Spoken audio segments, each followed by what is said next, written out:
আমাদের সবারই অনেক কল্পনা বা পরিকল্পনা ও ইচ্ছা থাকে যা আমরা পূরণ করতে চাই, কিন্তু আমাদের মধ্যে 85% লোকেরই নিজের কল্পনা বা পরিকল্পনা ও ইচ্ছা শক্তি পূরণ করতে পারে না। আপনিও হয়তো এখনো পারেননি। আবার আমাদের এই কল্পনা বা পরিকল্পনা ও ইচ্ছা কেউ না কেউ আমাদের পাশে বা সামনেই পূরণ করছে। আমরা শুধু অপলকভাবে দেখতে থাকি আর চিন্তা করি কিভাবে সম্ভব করেছে এসব। হ্যাঁ, এটাই প্রশ্ন, কিভাবে সম্ভব, আমি কেন পারছি না। আপনার যদি এইরকম পরিকল্পনা ও ইচ্ছা থাকে আর তা যদি আপনি বাস্তবায়ন করে সফলতা অর্জন করতে চান, ভিডিওটি আপনার জন্য। এই পরিকল্পনা ও ইচ্ছা বাস্তবায়ন করতে এবং কিভাবে সফলতা অর্জনের পথ পেতে পারি তা অনুসন্ধান করব নেভিল গোডার্ডের বি হোয়াট ইউ উইশ বইয়ের আলোকে। বি হোয়াট ইউ উইশ এমন একটি বই যা আপনার চিন্তাশক্তিকে ভিন্ন মাত্রায় ও লক্ষ্য নিয়ে যেতে সহায়তা করে। নেভিল গোডার্ড বলেন, আমাদের চিন্তা আর বিশ্বাস আমাদের বাস্তবতা তৈরি করে, আর এসব কিছুই আমাদের অবচেতন মন বা সাবকনসিয়াস মাইন্ড থেকেই সংগঠিত হয়। কে.জে. রাউলিং এর মতে, কল্পনা জ্ঞান অপেক্ষা বেশি গুরুত্বপূর্ণ। জ্ঞান হচ্ছে যা আমরা জানি ও বুঝি, কিন্তু কল্পনা হচ্ছে সম্ভাবনা। এটি হচ্ছে যা এখন ঘটেনি তা দেখা এবং যা কখনো ছিল না তা সৃষ্টি করার ক্ষমতা। শুরুতেই আমেরিকান বিখ্যাত কমেডিয়ান ও টেলিভিশন উপস্থাপক অ্যালেন ডিজেনারেসের গল্পটা দিয়ে শুরু করছি। অ্যালেন ডিজেনারেস একজন আমেরিকান কমেডিয়ান, অভিনেত্রী, টেলিভিশন উপস্থাপক এবং প্রযোজক। তিনি তার talk show the Ellen DeGeneres show এর জন্য বিশেষভাবে পরিচিত, যা 61টি ডে টাইম এমি অ্যাওয়ার্ড জিতেছে এবং 20টিরও বেশি মৌসুম ধরে প্রচারিত হচ্ছে। একটি সাক্ষাৎকারে অ্যালেন শেয়ার করেছিলেন কিভাবে তিনি তার স্বপ্নের চাকরিটি বাস্তবায়িত করেছিলেন। যখন অ্যালেন ছোট ছিলেন, তিনি টক শো হোস্ট হওয়ার স্বপ্ন দেখতেন। তিনি প্রায়ই আয়নার সামনে বসে কল্পনায় তার প্রিয় সেলিব্রিটিদের সাক্ষাৎকার নিতেন। একদিন অ্যালেন তার স্বপ্নের চাকরিটি কাগজে লিখে রাখার সিদ্ধান্ত নেন। তিনি লিখেছিলেন, আমি টক শো হোস্ট হতে চাই। তিনি তারপর সেই কাগজটি তার বিছানার নিচে রেখে দেন। অ্যালেন তার স্বপ্নে মনোনিবেশ করতে থাকেন। তিনি স্ট্যান্ড আপ কমেডি করতে শুরু করেন এবং শেষ পর্যন্ত রোজেন নামক সিটকমে একটি ভূমিকা পান। রোজেনের সাফল্য অ্যালেনকে তার স্বপ্নের টক শো হোস্ট করার পথে এগিয়ে দেয়। 1994 সালে তিনি তার নিজের talk show the Ellen DeGeneres show চালু করেন। অ্যালেনের গল্পটি আমাদের মনে করিয়ে দেয় যে ম্যানিফেস্টেশন সত্য। যখন আমরা আমাদের চিন্তা ও শক্তি যা অর্জন করতে চাই তার দিকে মনোনিবেশ করি, আমরা তা আমাদের জীবনে নিয়ে আসতে পারি। এই বিষয়টি আরও গভীরভাবে বুঝতে আজ আমরা নেভিল গোডার্ডের বি হোয়াট ইউ উইশ বইটি নিয়ে আলোচনা করছি। লেখক বলেন, সকল মানুষ তার জীবনের গতিপথ পরিবর্তন করতে সক্ষম। আমাদের কল্পনা এবং অ্যাফার্মেশন দ্বারা আমরা আমাদের পৃথিবী এবং ভবিষ্যৎ পরিবর্তন করতে পারি।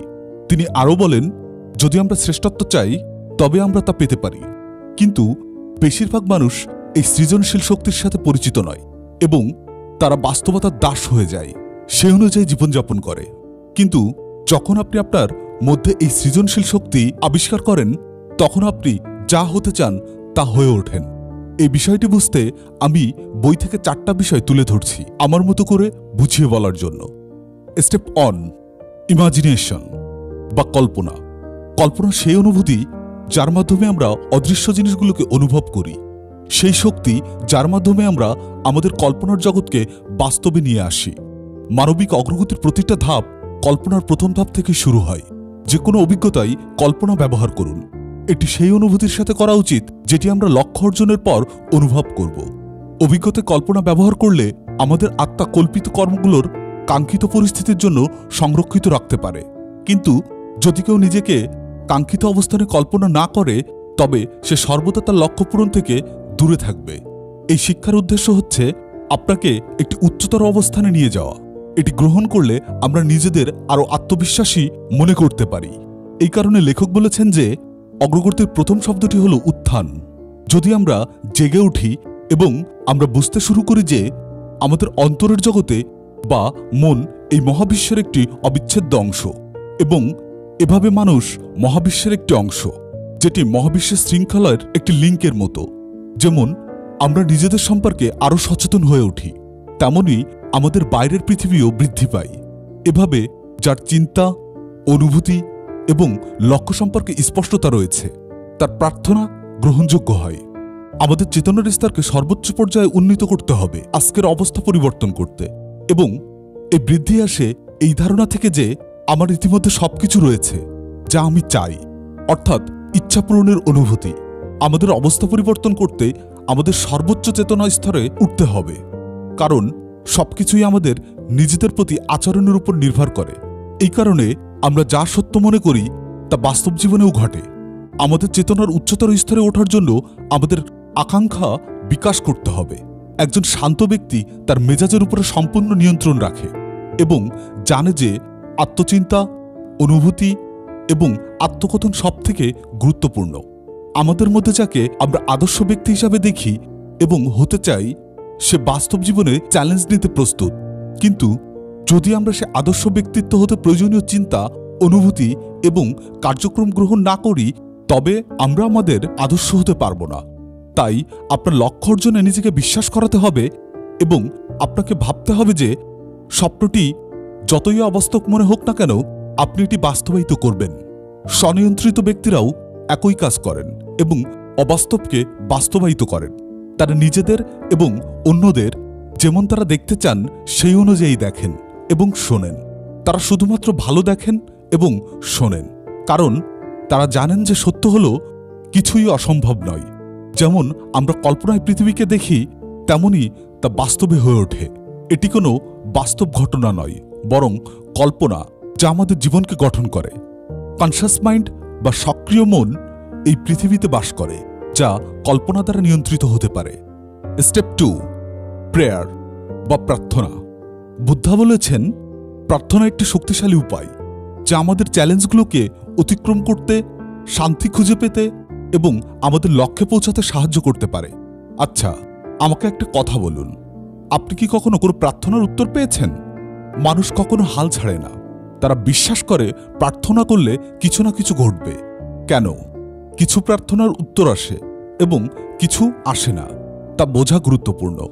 যখন আপনি প্রার্থনা করেন, আপনি যা চান তা পাওয়ার জন্য বিশ্বাস রাখুন।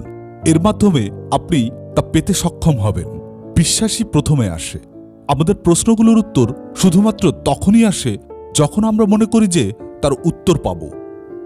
পুরো বিশ্ব কিছু নিয়ম ও নীতির উপর ভিত্তি করে তৈরি। তবুও অনেক মানুষ প্রার্থনা এবং এর উত্তরের মধ্যে কোনো সম্পর্ক দেখেন না। তারা মনে করে ঈশ্বর সবসময় আমাদের প্রার্থনার উত্তর দিতে পারেন, কিন্তু মন কখনো বিশ্বাস করতে প্রস্তুত নয় যে ঈশ্বর এই পৃথিবীর কিছু নিয়ম তৈরি করেছেন এবং সবকিছু নিয়ম অনুযায়ী কাজ করে। তাই এই সত্যকে মেনে নেওয়া উচিত। প্রার্থনা এবং এর উত্তরের মধ্যে একটি কারণ এবং প্রভাবের আইন কাজ করে। প্রার্থনা হলো আমাদের মনে যা আমরা চাই তার প্রতি সংযোগ। অগ্রগতির প্রথম শব্দ হলো সচেতনতা। তাই সবসময় আপনার মনকে আপনি যা চান তার দিকে তুলে ধরুন। কল্পনা করুন যে আপনার প্রার্থনার উত্তর পাওয়ার পর আপনি কেমন অনুভব করবেন। এই অনুভূতিতে ফোকাস করুন, যে যতক্ষণ না আপনি কল্পনা করতে শুরু করেন। প্রার্থনার উত্তর পেলে আপনি আরও আত্মবিশ্বাসী বোধ করবেন। স্টেপ 3, মেডিটেশন বা ধ্যান। থিস ন্যাথ হ্যানের মতে, ধ্যান কোথাও যাওয়ার জন্য নয়, এটি এখানেই থাকার জন্য। লেখক বলেছেন যে অনেক মানুষ আমাকে বলেছে যে তারা ধ্যান করতে পারে না, কিন্তু কিছু সময় চেষ্টা করার পর তারা পিয়ানো বাজানো শুরু করে। ধ্যানও একটি শিল্পের মতো, যেখানে ভালো ফলাফলের জন্য অনুশীলন প্রয়োজন। উদাহরণস্বরূপ, একজন পিয়ানোবাদক মনে করেন যে যদি তিনি একদিন অনুশীলন মিস করেন, তবে তার সেরাটা পারফর্ম করা কঠিন হতে পারে। এমনকি জুনিয়ররাও তাকে অতিক্রম করতে পারে যদি তিনি 1 মাসের জন্য অনুশীলন করা বন্ধ করেন। ধ্যানের ক্ষেত্রেও একই কথা প্রযোজ্য। যদি আমরা প্রতিদিন আনন্দের সাথে এই অভ্যাসটি অনুশীলন করি, তবে আমরা এটি একটি সূক্ষ্ম শিল্পের মতো বিকাশ করতে পারি। অভিধান অনুযায়ী ধ্যান মানে ফোকাস। একটি অর্থবহ ধ্যানের উপায় হল নিয়ন্ত্রিত কল্পনা। এর জন্য একটি নির্দিষ্ট চিন্তায় ফোকাস করুন যতক্ষণ না এটি মনকে পূর্ণ করে এবং অন্যান্য প্রয়োজনীয় চিন্তাগুলোকে সচেতনতা থেকে বাদ দেয়। যদি মন অন্যদিকে চলে যায়, তাহলে সেই চিন্তায় ফিরে আসুন এবং এটি পুনরাবৃত্তি করুন যতক্ষণ না মন ইচ্ছাকৃত ধারণায় স্থির হয়। ধ্যানে প্রার্থনার মতো নীরবতা গুরুত্বপূর্ণ। ধ্যানের সময় নীরবতা বজায় রাখা গুরুত্বপূর্ণ, কারণ সবচেয়ে গুরুত্বপূর্ণ গোপনীয়তাগুলো সেখানে লুকানো থাকে। ধ্যানের সময় আমরা আমাদের অবচেতন মনের সাথে সংযোগ স্থাপন করি।